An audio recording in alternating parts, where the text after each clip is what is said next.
নমস্কাৰ বন্ধু-বান্ধৱীসকল, প্ৰথমে আপোনালোকক জব ইন আছাম চেনেলটোলৈ স্বাগতম জনালোঁ। অসমৰ কলেজৰ পৰা পদ খালী হৈছে গ্ৰেড 3 আৰু গ্ৰেড 4ৰ পদসমূহ। মাত্ৰ 8 পাছলৈ আপোনালোকে এপ্লাই কৰিব পাৰিব আৰু 4খন কলেজৰ পৰা আহিছে এই পদসমূহ। কি পদ আহিছে, কেনেদৰে এপ্লাই কৰিব লাগিব, এই গোটেইখিনি কথা আমি এই ভিডিঅ'টোৰ জৰিয়তে আলোচনা কৰিম। যদিহে আপোনালোক আমাৰ চেনেলত প্ৰথম আহিছে তেতিয়াহ'লে চেনেলটো ছাবস্ক্ৰাইব কৰি বেল আইকনটো দবাই থ'ব। লগতে ভিডিঅ'টো লাইক, কমেণ্ট, শ্বেয়াৰ কৰি দিবলৈ নাপাহৰিব। আহকচোন ভিডিঅ'টো আৰম্ভ কৰোঁ।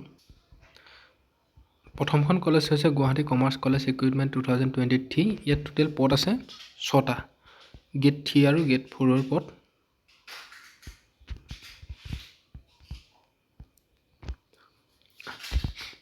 ইয়াত উল্লেখ কৰিছে যে জুনিয়ৰ এছিষ্টেণ্টৰ গ্ৰেড 3ৰ 3টা পদ আছে, যিকেইটা পদ নেকি এটা ইউআৰ বাবে, এটা এছচিৰ বাবে, এটা ইডব্লিউএছৰ বাবে থাকিব। আৰু ছেকেণ্ডটো পদ হৈছে লেবৰেটৰী এছিষ্টেণ্ট, যিটো পদ থাকিব এটা STHৰ বাবে এটা, আৰু পদ আছে লেবৰেটৰী বেবাৰ, যিটো পদ গ্ৰেড 4ৰ হয়। এইটো থাকিব SCৰ বাবে এটা পদ, আৰু গ্ৰেড 4ৰ পদ থাকিব EWSৰ বাবে আৰু URৰ বাবে এটা। আৰু ইয়াত লিখিছে যে ইয়াত অসমৰ চিটিজেনশ্বিপ হ'ব লাগিব আৰু লোকেল লেংগুৱেজ জানিব লাগিব, ইয়াত উল্লেখ কৰিছে এইটো। আৰু ইয়াত বয়সৰ লিমিটটো আপোনালোকক দিছে, যোনটো নেকি গভৰ্ণমেণ্ট ৰুল হয় সেইটোত আপোনালোকে এপ্লাই কৰিব পাৰিব। মানে 18 বছৰটো 40 বছৰ ধৰক। SC হ'লে 5 বছৰ আৰু OBC হ'লে 3 বছৰ বঢ়াই পাব। আৰু এডুকেশ্যন কোৱালিফিকেশ্যন বিচাৰিছে আপোনাৰ গ্ৰেজুৱেশ্যন হোৱাৰ দৰকাৰ। ইয়াত যিকেইটা গ্ৰেড 3 পদ আছে তাৰ বাবে 500 টকা আপোনালোকে ডাফ কাটিব লাগিব, আৰু গ্ৰেড 4ৰ পদৰ বাবে 400 টকা ডাফ কাটিব লাগিব। আৰু ইয়াত এড্ৰেছটো দিছে, কোনটো এড্ৰেছত কাটিব লাগিব। আৰু আপোনালোকে ইয়াত গৈ পেলাই যিখন ফৰ্ম হয় সেইখন ডাউনলোড কৰি ল'ব পাৰিব। এডভাৰটাইজমেণ্টটো চাবৰ বাবে ইয়াত ক্লিক কৰিলেই হ'ল। ছেকেণ্ড কলেজখন হৈছে তেজপুৰ কলেজ। ইয়াত টোটেল 25টা পদ আছে, গ্ৰেড 3 আৰু গ্ৰেড 4ৰ, আৰু অন্যান্য ভেকেঞ্চি ইয়াত আছে বুলি উল্লেখ কৰিছে। ইয়াত আপোনাৰ টোটেল দেখুৱাইছে যে এছিষ্টেণ্ট প্ৰফেচৰৰ 17টা পদ দেখুৱাইছে ইয়াত। আৰু কি ছাবজেক্টত লাগিব সেই ছাবজেক্টসমূহ ইয়াত উল্লেখ কৰি দিছে, কোনটো বিভাগত কেইটাকৈ পদ লাগিব ইয়াত উল্লেখ কৰি দিছে।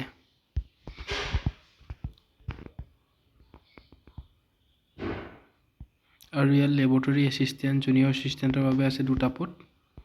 এইকেইটাতো আপোনাৰ গ্ৰেজুৱেশ্যনে বিচাৰিছে, যিকোনো এটা বিভাগত, আৰ্টছ হওক, ছায়েন্স হওক, কমাৰ্চ হওক।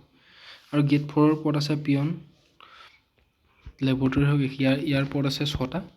আৰু এইকেইটাৰ পৰা আপোনালোকে মাত্ৰ 8 পাছলৈ এপ্লাই কৰিব পাৰিব।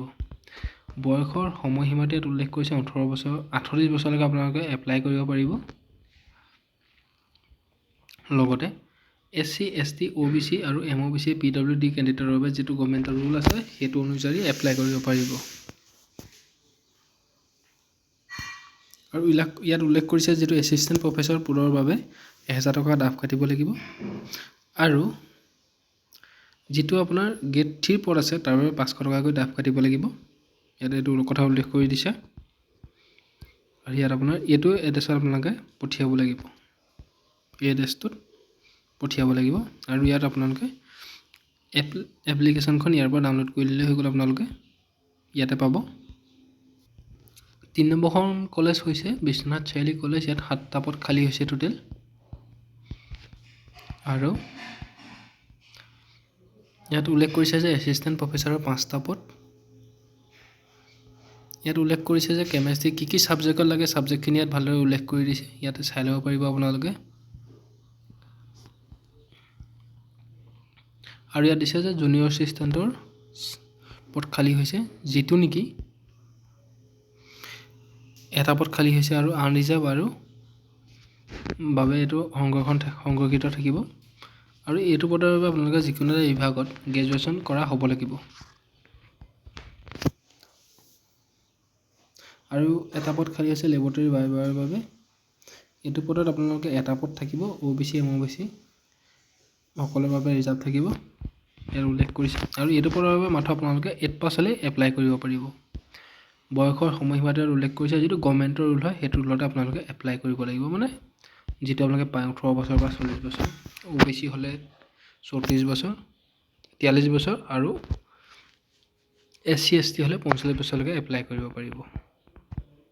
আৰু ডাফ কাটিব লাগিব, এইটো পদতো আপোনালোকে ডাফে কাটিব লাগিব আৰু ইয়াত এড্ৰেছটো দি দিছে, কোনটো এড্ৰেছত কাটিব লাগিব। এই এড্ৰেছটো ইয়াতে আছে, এইটো আপোনালোকে কাটি জমা দিব লাগিব ডাফটো। আৰু ইয়াতে এপ্লিকেশ্যন লিংকখন ইয়াত পাই যাব, যিখন ষ্টেণ্ডাৰ্ড ফৰ্মখন ইয়াতে ডাউনলোড কৰি ল'ব পাৰিব। 4 নম্বৰখন কলেজ হৈছে BP চলিহা কলেজ। ইয়াত টোটেল 12টা পদ আছে।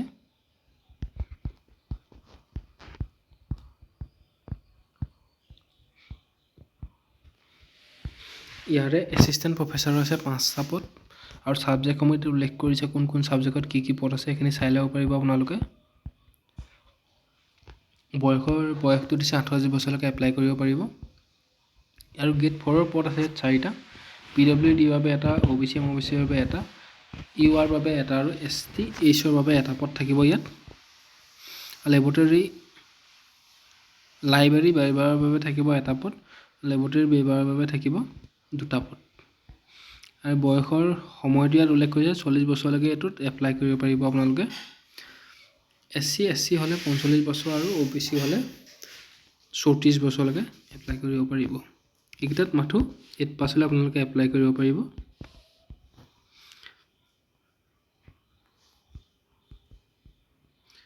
আৰু এইটো পদত আপোনাৰ ডাফ কাটিব লাগিব, এড্ৰেছটো দিছে, IFC নম্বৰটো ইয়াত দি দিছে আৰু ইয়াত ষ্টেণ্ডাৰ্ড ফৰ্মটো ইয়াতে পাই যাব। আপোনালোকে ডাউনলোড কৰি আপোনালোকে এই এড্ৰেছটোত পঠিয়াব লাগিব ফৰ্মখনৰ সৈতে।